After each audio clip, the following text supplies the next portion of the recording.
የፍልሰት መጠን በከፍተኛ ሁኔታ መጨመሩን ተከትሎ መሰረታዊ አገልግሎቶች ላይ ጫና መፍጠሩን ከንቲባ አዳነች አቤቤ ተናገሩ።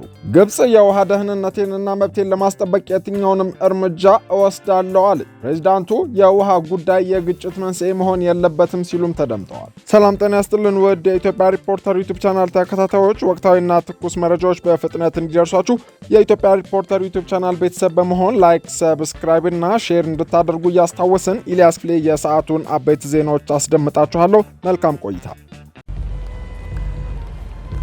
እሺ ተጀ ነው መከፍለው ወረወረው እየለለኝ ነው። ብዙ ስራ ነው የሚያስተዋግሉብኝ እንዴ። ያው ለሰለፍ ይሄው እዚህ ጋር እኮ መክፈል ይችላል። ልጆቼን ከትምህርት ቤት ማምጣት ስላለብኝ እንጂ ሄጂ ከፍዬ ደግሞ ተመልሼ ልመጣ ነው። ቀኒ ከሰል ሲቢ ብርና ሞባይል ባንኪንግ የክፍያ መተግበሪያዎችን በመጠቀም የትራፊክ ቅጣቱን በቀላሉ ያለ ልፋት ይፈጽሙ። የኢትዮጵያ ንግድ ባንክ ሁሌም የሚተማመኑበት ባንክ። የፍልሰት መጠን በከፍተኛ ሁኔታ መጨመሩን ተከትሎ መሰረታዊ አገልግሎቶች ላይ ጫና መፈጠሩን ከንቲባ አዳነች አቤቤ ተናገሩ። የአዲስ አበባ ከተማ ምክር ቤት 5ኛ ዓመት የሥራ ዘመን አንደኛ መደበኛ ጉባኤውን ማካሄድ የጀመረ ሲሆን በጉባኤው የምክር ቤት አባላቱ ከመረጣቸው ሕዝብ ጋር ባደረጉት የመራጭ ተመራጭ የገዝ ለገዝ ውይይት ምላሽ ያስፈልጋቸዋል ተብሎ የተነሱ የሕዝብ ጥያቄዎችን ለከተማ አስተዳደሩ ከንቲባ አዳነች አቤቤ አቅርበዋል። በወቅቱ ከተነሱ ጥያቄዎች መካከል በመዲናዋ የኮሪደር ልማት ያልደረሰባቸው አካባቢዎች የኮሪደር ልማትን ለማዳረስ ከተማ አስተዳደሩ ምን አቅዷል፣ አካታች የወል ትርክት ለመገንባት እንዲሁም ተራማጅ አስተሳሰብ ለማጽረስ የህዝብ ትራንስፖርት አገልግሎት ሰጪ ተሽከርካሪዎች ቁጥር ቢጨምርም የትራንስፖርት ችግር ለምን አልተቀረፈም? ህብረተሰቡ ከተማዋን ከተሜ ሆኖ እንዲጠብቃት የህግ ማዕቀፍ አያስፈልግም ወይ? የሚሉና ሌሎችም መሰል ጥያቄዎች ተነስተዋል። ለጥያቄዎቹ ምላሽ በሰጡበት ወቅትም የትራንስፖርት አገልግሎትን ተደራሽ ለማድረግ በሚደረገው ጥረት ውስጥ የፍልሰት መጠን በከፍተኛ ሁኔታ መጨመር ጫና እያሳደረ እንደሆነ ከንቲባ አዳነች አቤቤ ገልጸዋል። ባለፉት 5 ዓመታት 1600 አውቶቡሶች ወደ ስራ መግባታቸው ተናግረው በ2017 ዓ.ም ብቻ 100 የኤሌክትሪክ አውቶቡሶች ወደ ስራ መግባታቸውን ገልጿል። 2/3 የሚሆኑት የህዝብ ትራንስፖርት አገልግሎት ሰጪ ተሽከርካሪዎች የለውጡ መንግስት ከመጣ በኋላ የተሳካ መሆኑንም ነው ከንቲባዋ የገለጹት። የአንድ ማዕከል የትራፊክ ማኔጅመንት ግንባታን በሚመለከትም በተያዘው ዓመት ሙሉ በሙሉ ወደ ስራ ለማስገባት ታቅዶ የነበረ ቢሆንም ከዓለም ባንክ ጋር ያለው ውል መቋረጡን አስረድተዋል። ነገር ግን በከተማ አስተዳደሩ በጀት አስፈላጊዎቹን በቴክኖሎጂ የዘመኑ ቁሳቁሶች አሟልቶ ወደ ስራ ዘንድሮ ለመግባት ታቅዷል ብለዋል። ከፍተኛ የፍልሰት መጠን መኖሩ በውሃ፣ በኤሌክትሪክ፣ በትራንስፖርት፣ በጤናና ትምህርት አገልግሎት ላይ ጫና መፍጠሩን የገለጹት ከንቲባዋ በተለይም ትምህርት ቤት ባልነበረባቸው አካባቢዎች 2 ወይም 3 ትምህርት ቤቶችን ገንብተን አስረክበን ዘንድሮ ከፈረቃ ወጣን ብለን ስንመዘግብ አሁንም ፈረቃ ውስጥ ያለንበት ሁኔታ ተፈጥሯል ሲሉ ተደምጠዋል። ከፍልሰት ጋር ተያይዞ ከፍተኛ ችግር ከተስተዋለባቸው አካባቢዎች መካከልም የኮልፌ ክፍለ ከተማን በምሳሌነት ጠቅሰዋል። የክልል ከተሞችን ማሳደግና ሰፊ የሥራ ዕድል መፍጠርን በመፍትሄነት ያስቀመጡት ከንቲባ አዳነች አቤቤ ከተሜነትን ማስቆም አይቻልም፣ ግን ዋና ከተማዋ ላይ ብቻ ሳይሆን በየክልሉ ከተሜነትን ማስፋትና ነዋሪው ባለበት ሆኖ መልማት የሚችልበት ሁኔታ መፍጠር ያስፈልጋል ሲሉ ተደምጠዋል። ከውሃና ከመብራት አንጻር የተከበረው ምክር ቤት ያነሳው ትክክል ነው። የውሃ አቅርቦት አሁንም ሽፍት ነው፣ የሚቆራረጥበትም አግባብ አለ። አንዱ በዚህ ክረምት ላይ ቅድም የምታነሷቸው ሰፊ በዓላት ነበር፣ በዓላትና ዓለም አቀፍ ኩነቶች ነበር። ሰፊ እንግዶችን የተቀበልንባቸው አካባቢ ወደ ሽፍት በዛ ሳምንት እንዳይገቡና ያለ ማቋረጥ ማግኘት እንዲችሉ ከሁላችንም ኃላፊነት ነው። በዛ ደረጃ ሌሎች ላይ ተጽዕኖ ያሳድርበት አግባብ ይኖራል በመጠኑ። ከዛ ውጪ ያው ሽፍት ነው የውሃ አገልግሎታችን። አሁን ትራንስፖርት ላይ ያነሳው ምክንያት አንዱ ምክንያት ነው። አለበዛ እኮ ውሃ ላይ እኮ እየተሰራ ነው ያለው። በ2017 ብቻ የውሃ አቅርቦታችን በቀን 62000 ሜትር ኩብ ጨምሯል። አዲስ ውሃ ወደ አገልግሎት አስገብተናል። በቀን 62000 ሜትር ኩብ ውሃ። አሁን አዲስ አበባ ላይ ከሚቀርበው የውሃ አቅርቦት አንጻር ስናየው ከለውጡ በፊት የነበረውና ከለውጡ ወዲህ የተሰራው ተጨማሪ የውሃ አቅርቦት ስናይ ኦልሞስት 50% ሆኗል።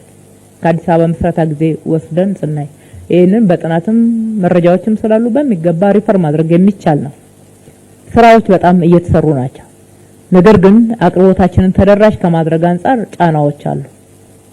በሌላ በኩል ደግሞ የቁጥጥር ስርዓታችን ጠንካራ አለመሆኑ ነው። ጠንካራ መሆን ይገባዋል። ከዚህ በላይ ውሃን ለግንባታም የመጠጥ ውሃን ለግንባታም ለመኪና ማጠቢያም ለአረንጓዴ ልማትም በተለያየ መንገድ የሚጠቀሙ አሉ። ከተማ አስተዳደሩ በርካታ ፍሳሽ ማጣሪያ ማዕከላትን ገንብቷል። ከዛ ነው መጠቀም መቻል ያለባቸው። አሊያም አንዳንድ ፋብሪካዎችና ትልልቅ ተቋማት የመጠጥ ውሃን ሳይሆን የጉድጓድ ውሃ መቆፈር አለባቸው። የውሃና ፍሳሽ ባለስልጣን ፍቃድ ይሰጣል።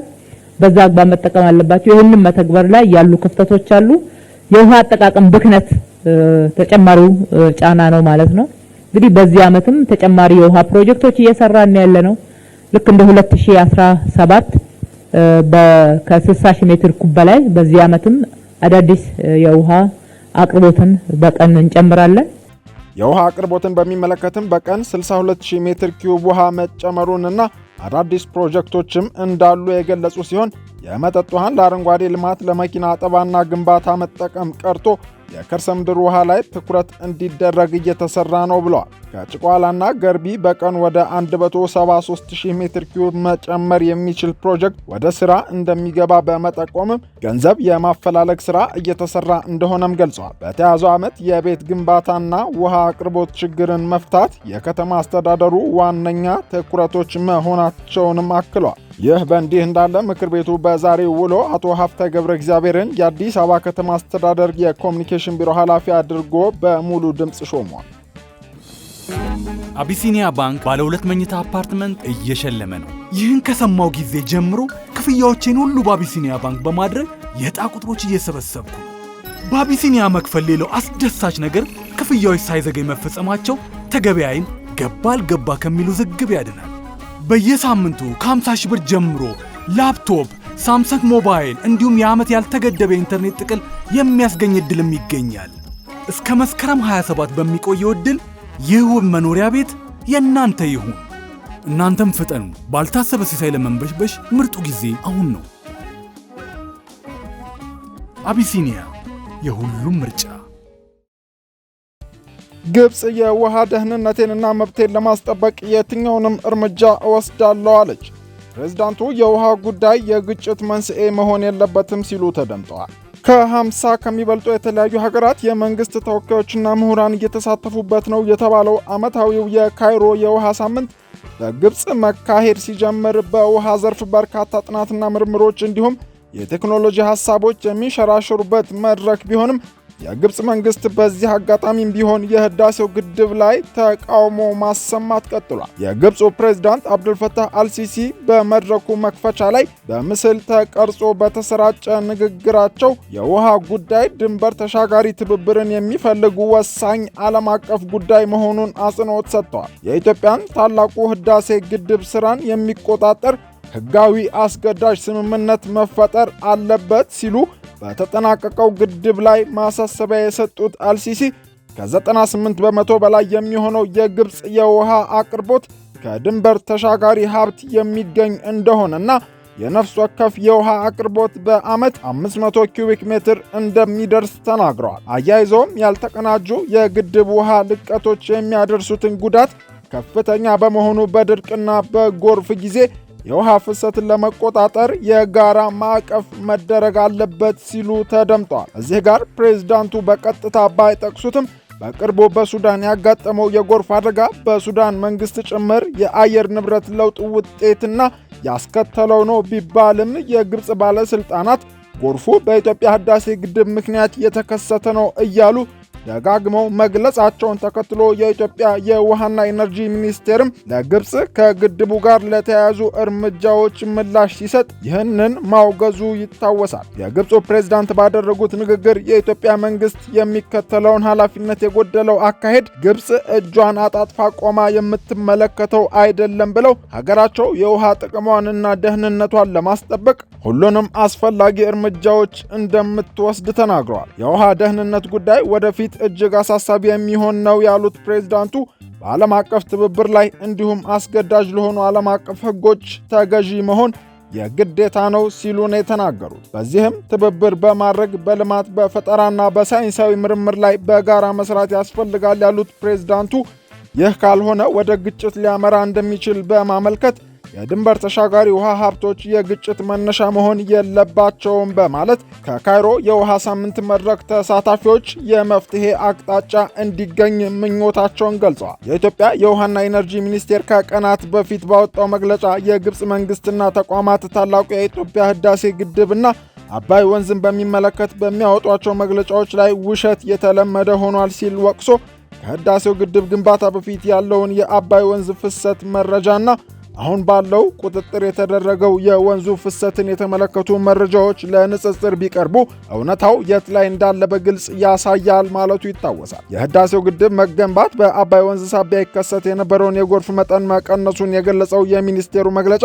የታላቁ ህዳሴ ግድብ ባይገነባ ባለፉት ጥቂት ወራት በኢትዮጵያ ደጋማ አካባቢዎች የጣለው ከባድ ዝናብ በሱዳንና በግብፅ ላይ ታሪካዊ ውድመት ሊያመጣ ይችል እንደነበር አስረድቷል። ኢትዮጵያ የግብፅ ባለስልጣናትን የሐሰት ውንጀላና ስም ማጥፋት ላይ ያተኮሩ መግለጫዎችን ሙሉ በሙሉ ውድቅ እንደምታደርግ ገልጻ ግብፅ ከእውነታው ጋር ልትላመድ ይገባል ማለቷም አይዘነጋም። ይህ በእንዲህ እንዳለ ግብፅ የምታስተናግደውን የጋዛ የሰላም ጉባኤ ለመምራት ወደ ካይሮ የሚጓዙት የአሜሪካው ፕሬዝዳንት ዶናልድ ትራምፕ በግብፅ የሚኖራቸው ቆይታ ከወዲሁ ተጠባቂ ሆኗል። ወደ ግብፅ ከመጓዛቸው አስቀድመው ወደ ቴል አቪቭ የተጓዙት ፕሬዝዳንቱ ከግብፅ ጋር የሻከረ ግንኙነት ውስጥ የሚገኙት የእስራኤል ጠቅላይ ሚኒስትር ቤንጃሚን ኔታንያሁ ወደ ካይሮ ተጉዘው በመድረኩ እንዲሳተፉ አስማምተዋል። የግብፅና ኢትዮጵያ ጦርነትን አስቀርቻለሁ፣ እንዲሁም ከህዳሴው ግድብ ፋይናንስ ጋር ተያይዞ በኢትዮጵያ ላይ አወዛጋቢ አስተያየትን የሚሰነዝሩት ዶናልድ ትራምፕ በካይሮ በሚኖራቸው ቆይታ